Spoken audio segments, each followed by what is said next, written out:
Hey guys, it's your girl Kadeen, and today I will be talking about how we can boost our serotonin levels so that we can keep depression and anxiety at bay. Before I get into today's video, I'm just going to ask you to go ahead and hit the notification bell so that you can see every time that I upload.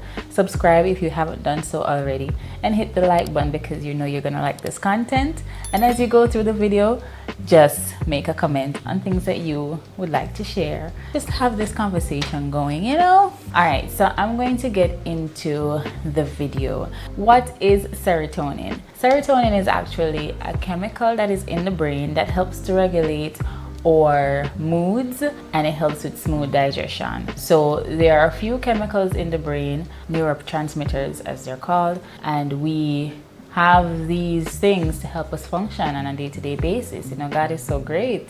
Each of these chemicals have a specific responsibility. So as you can imagine, if we have too much of one thing or too little of one thing, then it's gonna cause an imbalance. So for persons who suffer from mental illness, there is some sort of imbalance of the chemical in the brain. So now that we get that out of the way, so if it is that your serotonin level is at the level that it should be, you can imagine that you're sleeping well, you are in good spirits, you're eating well, so you have a good appetite and all of that. It promotes learning and memory, and it also helps to promote positive feelings, so in good spirit, right? Now, what would be the opposite of that? If your serotonin levels are low, you'll have difficulty sleeping, you'll have difficulty with your appetite, you'll be irritable, aggressive, you might be sleeping too much or sleeping too little. Basically, most of the symptoms of depression. And you'll have this feeling of sadness or anxiety and obviously depression. One thing that I found interesting when I was researching, it says you will crave sweets, you'll experience nausea or digestive issues, and everybody who nauseous pregnant, okay? You'll feel fatigued, you know, always tired. Even if you sleep wholly, you're always tired. And as I said before, decreased appetite. So I actually had all of those symptoms. Yeah, I do. And so I can feel, I know that whenever I am not sleeping well or not eating properly, that the rest of the symptoms may come back. So I try to get as much rest as possible, and I try to eat properly. So let's go into how we can boost our serotonin levels. I'm just going to talk about 5 different things that we can do.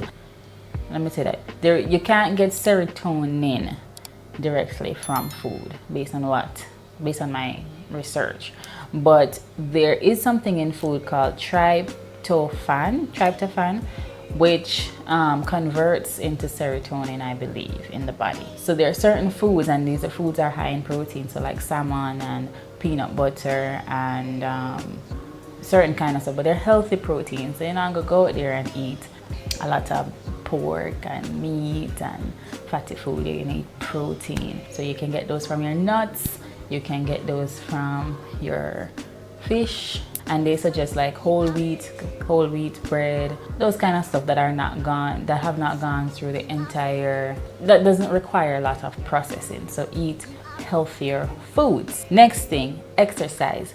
Exercise actually triggers the release of tryptophan into the bloodstream. So when you eat the good food with the tryptophan when you eat the good food with the good things, then and you do the exercise, it regulate what you regulate and push it up into the bloodstream, get it up to the brain and blah blah blah. But here's the thing, our brain has something called blood barriers. I think when I was doing psychology, they say they're at the back of the brain or something like that. Some barriers. So not everything that you eat goes up to the brain.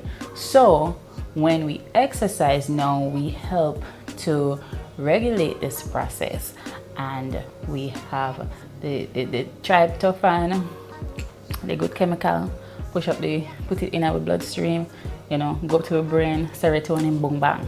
So some good examples of exercises are like, you know, if you're feeling a little bit down or so forth, you can, if you're at your desk at work or so forth and it's not too busy, get up from the desk and take a walk, a brisk walk. I don't expect that you can jog at work, but if you have the opportunity to, then you can do that. If you're at home, walk around your apartment, walk around your house, walk around your living room, do a walk. Swimming is encouraged, jogging is encouraged, and sex is encouraged for those persons who are in consensual relationships and marriages. I'm not going to tell you to go out there and have sex with just anybody because you're feeling depressed, but it is a good booster for serotonin because it's a form of exercise. Also, bright light. So it is proven that if we're in the dark, serotonin levels are lower in the winter months. We in Jamaica don't really experience winter, but if you're in darker spaces for a long period of time, I think melatonin rises at that time, and you're constantly in a mood or a state of mind. So it is encouraged that if you can get 10 or 15 to 20 minutes of sunlight per day, that would be good for your serotonin levels. So if you're in at the house all day, go outside, take a walk, inhale some of the fresh air. And there are certain times of day that the sun is healthy. I can remember this from high school. Before 10 a.m. it's healthy, and I believe sometime in the afternoon. But there are some times of the day that the sun is really dangerous for you to be outside, and it can damage your skin and cause skin cancer. We don't want that kind of stress.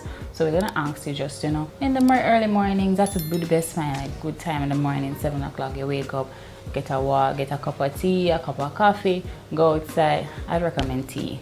Get a cup of tea, go outside, talk to the trees, talk to the Lord, talk to the birds, talk to the animals, and just take in that moment and spend some time with yourself, spend some time with nature, spend some time with God, and 15 to 20 minutes, and you get your boost of serotonin for the day.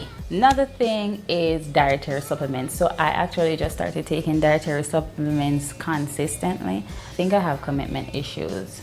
I do believe I have commitment issues because I'll get vitamins and I'll start taking them, and then probably like after a week, I just not bother anymore. So I have to be constantly reminding myself, take your vitamins, take your vitamins. So right now I am taking one a day, women's one a day or something like that. So I'm taking that. Yeah, get your dietary supplements, get that in. I feel like when my multivitamins give me a different kind of energy, boost my energy in a different kind of way. So if you can, take dietary supplements. Also, it's good to mention that you don't have to go into the pharmacy and go buy the brand name ones. You can go over the counter. My great pharmacist friend tells me that you can go at the counter and ask them for multivitamins, the bulk one, I think it's Kirkland or something like that, and they can give you a certain amount, and yeah, it's cheaper than the brand name one, and it does the same thing, so you can do that. And the final one I have is massage. I know a lot of persons don't like their bodies to be touched, but oh my God, the advantages of getting a good massage. I have one person who does my massages, and I'm not gonna tell him, I'm not gonna come here on YouTube and I behave as if I'm well bougie and they get massages every week. But I would recommend, if I could afford it, I would do it every week. But I would recommend you to get a massage every single week. I feel like if you get a massage, it takes years off your body, it takes a lot of stress off of your mind, and it actually does regulate the things in your body. I'm gonna let you in on a little secret. The other day I did a massage. Now I normally have issues with my gut, and I normally have intense cramps. So I did a massage about 2 weeks ago. Yeah, about 2 weeks ago. I used to have difficulty going to the bathroom, and if you could see from my video with Who Knows Me Better, with my mother and my sister, they say that, I'm shy about going to the bathroom. I don't like noise when I'm on the toilet, and that's because of my personal issues. Like, I used to have issues with going to the bathroom frequently. Anyway, I got this massage, right? And I started going to the bathroom more frequently. Like, why am I telling you what my business? But I don't know, it might help somebody out there. But honestly, I used to go to the bathroom probably like twice per week. And that was when it was improving, because sometimes weeks would go by and I didn't go to the bathroom. Do this massage, and I have been getting massages, but not as frequently. But what my massage therapist did the last time, I got an alignment because I'm painting more. My body's doing more work now, so my spine sometimes, so I'm straightening me, and then he gave me like a real massage, like a good massage. And I had no cramps when my cycle came. I had no issues going to the bathroom. So it really does de-stress your muscles and put the body right back on track where it's supposed to go. Your blood flows more freely when you do massages, when you get massages. If you can get a massage, get one monthly. If you can afford to, every massage therapist would tell you weekly, because you put your body through certain kind of stress. You go back to the job and nobody thinks that if you sit around a desk, it's a less strenuous job. No, it's like here is most of the tension keep up here, and then in your lower back and all those kind of stuff. And sometimes when some things are going in our body could be prevented, honestly, if we were getting massages more frequently. So this is a self-care tip, and also one that can boost your serotonin levels, help you with your anxiety and your depression. So those are my 5 tips. Now, if you're pregnant, we would not recommend you getting massages, but if you're a male or female, trust me, I feel better when I do get massages. I sleep better, I eat better, I drink more water. It's because it's like my body is telling me, you have to do this, you have to do this. It's like, I push the restart button. I push the reset button on my body when I get a massage. Yeah, it does work wonders. So yes, those are my 5 tips. Eating healthier foods, exercising, bright light, dietary supplements, and massages. 5 tips. All right, guys. So that is it for today. Don't forget that I upload every Tuesday, Thursday, and Saturday at 7 p.m. and I hope that you have been enjoying the content so far. I'm hoping to get to 1,000 subscribers soon, as I want to do another giveaway. I think I'll be doing a giveaway for a massage, and there are some other persons that I want to collaborate with in terms of doing the giveaway, so stay tuned for that. But I have to reach to 1,000 subscribers before I do this giveaway, and as usual, I'll be giving away 3 prizes because I can't give away just one. Anyway, guys, that's it for my video today. Thank you for tuning in and having a sip of wine with Kadz. I'm sorry I didn't have wine today. It was not one of my tips, and I have been cheating you guys because I haven't been having the wine on this channel, and I should be having wine because that's what wine with Kadz is about. But sometimes when I'm promoting, when I'm talking about things like this, I can't have wine because it's sending the wrong message. Wine is not one of the things that will boost your serotonin levels. But anyway, I'm going on and on and on. I will try to make sure that I have wine in the next video, and also it is like midday. I don't have wine this early. So thank you for having a sip of wine with Kadz, and see you on Thursday where I try to do something new. Bye guys.